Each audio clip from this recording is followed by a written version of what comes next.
Explore India with विकास में आपका स्वागत है। आज हम गोवा ट्रिप के बारे में बात करते हैं। गोवा देश का एक प्रमुख पर्यटन स्थल है। गोवा में देश ही नहीं दुनिया भर के टूरिस्ट घूमने के लिए आते हैं। यदि आप गोवा घूमने की योजना बना रहे हैं तो गोवा कैसे पहुँचें, ये आपके सामने सबसे बड़ा सवाल होता है।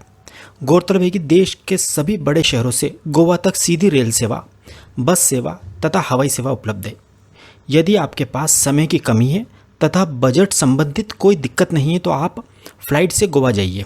यदि आप 1 से 2 महीने पहले गोवा जाने की इकोनॉमी फ़्लाइट बुक कर लेते हैं तो फ़्लाइट का किराया प्रति व्यक्ति 2000 से 3000 रुपये के बीच ही पड़ेगा तथा आप अपने गृह नगर से फ़्लाइट से केवल 1 से 2 घंटे में गोवा पहुंच जाएंगे।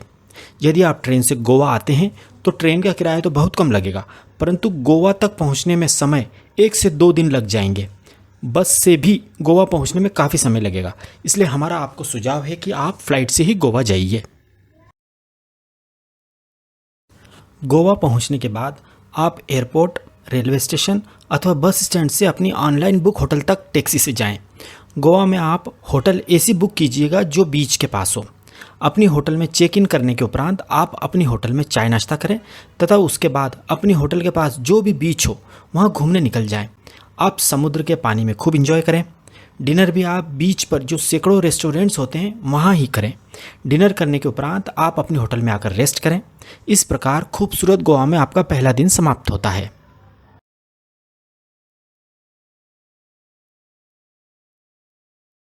अगले दिन आप अपनी होटल में सुबह का ब्रेकफास्ट करें तथा गोवा घूमने के लिए आप होटल से बाहर निकल जाएं। होटल के बाहर ही आपको किराए पर स्कूटर, बाइक तथा कार देने वाले ट्रैवल एजेंट मिल जाएंगे। आप वहां से अपनी मनपसंद गाड़ी किराए पर ले सकते हैं। स्कूटर का एक दिन का किराया केवल 250 रुपये होता है, बाइक का किराया 350 रुपये तथा कार का किराया 800 से 1000 रुपये के लगभग होता है। ये वाहन किराए पर लेने के लिए आपको अपने आधार कार्ड या ड्राइविंग लाइसेंस की फ़ोटोकॉपी ट्रैवल एजेंट को देनी होती है। एक बात और ध्यान रखें कि आप जो भी गाड़ी किराए पर लेते हैं उसका फ़ोटो अपने मोबाइल में खींच लें तथा उस वाहन का आरटीओ रजिस्ट्रेशन नंबर भी नोट कर लें। इसका कारण यह है कि गोवा में आप जहां भी अपना वाहन पार्क करेंगे वहां आपके वाहन जैसे ही सैकड़ों वाहन पार्क होंगे। यदि आप अपनी गाड़ी का नंबर याद रख लेंगे तो आपको अपनी गाड़ी खोजने में ज़्यादा समय वेस्ट नहीं करना पड़ेगा। वाहन किराए पर लेने के बाद आप सबसे पहले अपने वाहन में पेट्रोल डलवाएं, क्योंकि जब आप गाड़ी किराए पर लेते हैं तो गाड़ी किराए पर देने वाले गाड़ी में लगभग आधा लीटर पेट्रोल ही देते हैं। गोवा में पेट्रोल पंप बहुत दूर होते हैं, इसलिए गोवा में हर आधे किलोमीटर पर सड़क के किनारे बॉटल्स में पेट्रोल बिकता हुआ मिल जाएगा। आप पेट्रोल पंप की जगह इनसे ही पेट्रोल ले लें। हालांकि यह पेट्रोल आपको 5 से 10 रुपये ज़्यादा महंगा पड़ेगा, परंतु आप 10 से 12 किलोमीटर दूर स्थित पेट्रोल पंप पर जाने से बच जाएंगे।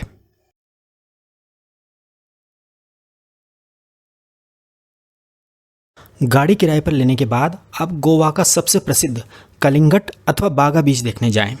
इस बीच पर आप dolphin ride, parasailing, banana boat ride, water scooter आदि वाटर एक्टिविटीज़ को अपने परिवार के साथ एंजॉय कीजिए। यह सारी वाटर एक्टिविटीज़ आप यदि एक साथ बुक करते हैं तो आप बहुत कम पैसे में यह सारी एक्टिविटीज़ एंजॉय कर पाएंगे। इन सारी वाटर एक्टिविटीज़ में आपको 3 से 4 घंटे का समय लगेगा। यह एक्टिविटी करने के बाद आप बीच पर ही किसी रेस्टोरेंट में लंच कर लें।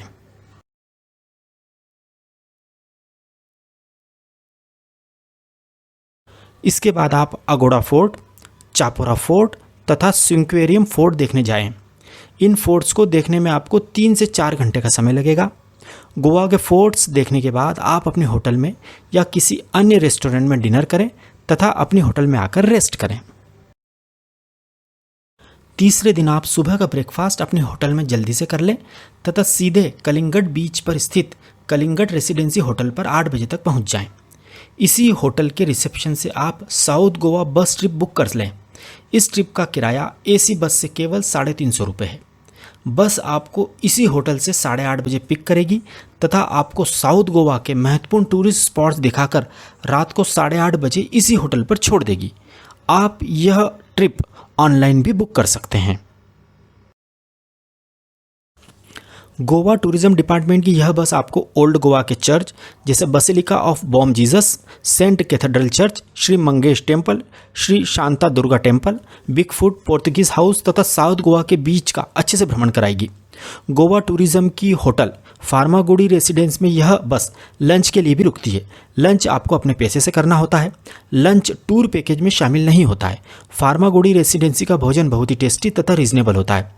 गोवा टूरिज्म की यह बस आपको घूमने के लिए भी काफ़ी समय देती है, जिससे आप आराम से इन टूरिस्ट प्लेसेस को अच्छे से एक्सप्लोर कर पाएंगे। यह बस आपको कलिंगड रेसिडेंसी में रात को 8:30 बजे छोड़ देगी, जहां से आप अपने स्कूटर से या टैक्सी से अपनी होटल आराम से 5 से 10 मिनट में पहुंच जाएंगे। इसके बाद आप डिनर करके अपनी होटल में रेस्ट करें। इस प्रकार गोवा में आपका तीसरा दिन समाप्त होता है।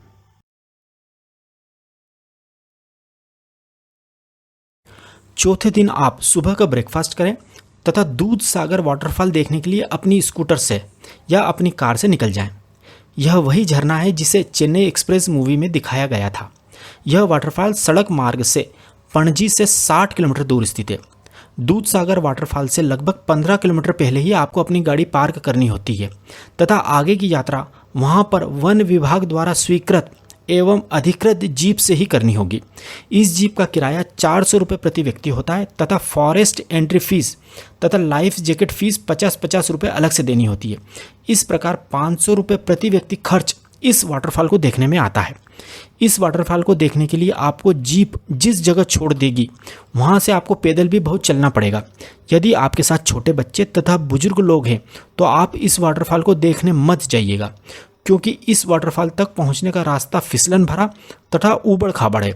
जिस जीप से आप दूध सागर वाटरफॉल देखने जाते हैं उसका ड्राइवर आपको केवल 1.5 घंटे का ही समय इस झरने को देखने के लिए देता है तथा केवल 1.5 घंटे में ही आपको वापस अपनी जीप तक लौटकर आना पड़ता है तथा वह जीप वापस आपको आपकी गाड़ी जहां पार्क है वहां छोड़ देती है। इसलिए आप इस झरने को ठीक तरह से एक्सप्लोर नहीं कर पाते हैं। इस वाटरफॉल के पास खाने पीने की भी कोई अच्छी रेस्टोरेंट नहीं है, इसलिए आप अपने साथ कुछ खाने पीने का सामान जरूर ले जाइएगा। यह वाटरफॉल पूरे साल भर बहता रहता है, परंतु वर्षा ऋतु में इस झरने तक जाना बहुत खतरनाक माना जाता है।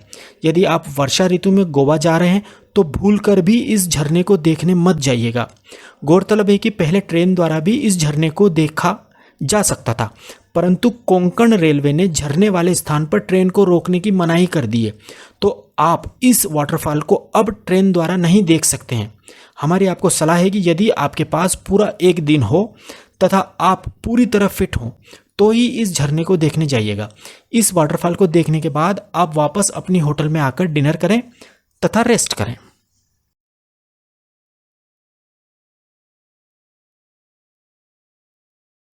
पांचवें दिन आप अपने होटल में सुबह का नाश्ता करें तथा कलिंगड बीच अथवा बागा बीच पर आ जाएं। यहाँ से आप dolphin boat ride trip book करें। डॉल्फिन बोट राइड ट्रिप का प्रति व्यक्ति किराया 300 रुपये होता है। आप बार्गेन करके किराया कम भी करा सकते हैं। डॉल्फिन बोट राइड सामान्यतः सुबह के समय ही चलती हैं। डॉल्फिन बोट राइड ट्रिप में आपको समुद्र में काफ़ी दूर तक ले जाकर डॉल्फिन दिखाई जाती हैं। डॉल्फिन बोट राइड ट्रिप में आप सैकड़ों डॉल्फिन को बहुत पास से अठखेलियाँ करते हुए देख सकते हैं। इस डॉल्फिन बोट राइड ट्रिप में आपको लगभग 2 घंटे का समय लगेगा। डॉल्फिन बोट राइड करने के बाद आप बीच पर फ़ोटो क्लिक करा सकते हैं। बीच पर बहुत सारे प्रोफेशनल फ़ोटोग्राफर्स होते हैं जो कि आपके बहुत सुंदर फ़ोटो क्लिक करेंगे। इसके बाद आप वहीं किसी अच्छे से रेस्टोरेंट पर लंच करें तथा उसके बाद आप अपने परिवार के साथ बीच शेक्स पर आराम करें। गौरतलब है कि बीच शेक्स एक प्रकार की आराम करने की कुर्सियां होती हैं जो कि बीच की रेत पर लगी होती हैं तथा इनके ऊपर बड़े बड़े रंगीन छाते लगे होते हैं। इन बीच शेक्स कुर्सियों का किराया 100 रुपये प्रति घंटे होता है।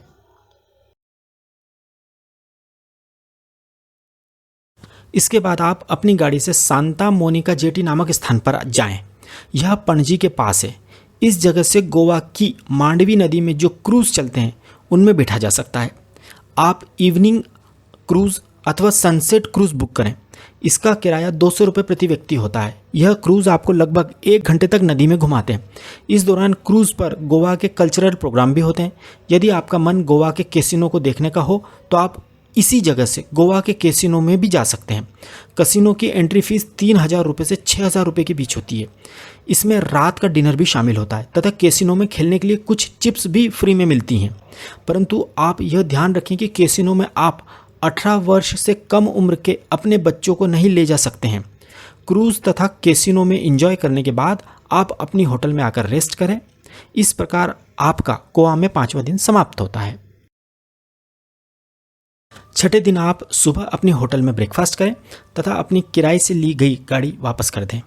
इसके बाद आप होटल से चेकआउट करें तथा टैक्सी के द्वारा एयरपोर्ट, रेलवे स्टेशन अथवा बस स्टैंड पहुंच जाएं। इसके बाद आप अपने गृह नगर की ओर प्रस्थान करें। इस प्रकार आपकी खूबसूरत गोवा ट्रिप खूबसूरत यादों के साथ समाप्त होती है। अब हम इस 6 दिन की गोवा ट्रिप के अधिकतम खर्च की बात करते हैं। 4 लोगों का आने जाने का फ्लाइट का कुल किराया 16,000 रुपये। 4 लोगों का 6 दिन का टैक्सी या स्कूटर का कुल किराया 6,000 रुपये। 4 लोगों का 6 दिन का होटल का किराया 6,000 रुपये। 4 लोगों का 6 दिन का भोजन का खर्च 10,000 रुपये। 4 लोगों का 6 दिन का एक्टिविटी का कुल खर्च 8,000 रुपये। 4 लोगों का गोवा में 6 दिन का अधिकतम कुल खर्च 46,000 रुपये। इसे हम 4 से डिवाइड करते हैं तो प्रति व्यक्ति अधिकतम कुल खर्च 11,500 रुपये आएगा। इस प्रकार आप केवल 11,500 रुपये में शानदार तरीके से फ़्लाइट को शामिल करते हुए गोवा घूम सकते हैं। यदि आप फ्लाइट की जगह ट्रेन या बस से गोवा आते हैं तो यात्रा खर्च 16,000 रुपये से घटकर केवल 6,000 रुपये ही आएगा तथा 4 लोगों की इस गोवा यात्रा का कुल खर्च 36,000 रुपये ही आएगा। इस प्रकार प्रति व्यक्ति खर्च भी 11,500 रुपये से घटकर केवल 9,000 रुपये ही आएगा। तो अब इंतज़ार मत कीजिए, जल्दी ही गोवा घूमने का प्लान बनाइए। यदि आपको हमारी जानकारी सही तथा उपयोगी लगी हो तो प्लीज़ हमारे चैनल एक्सप्लोर इंडिया विद विकास को सब्सक्राइब जरूर कीजिएगा। Thank you.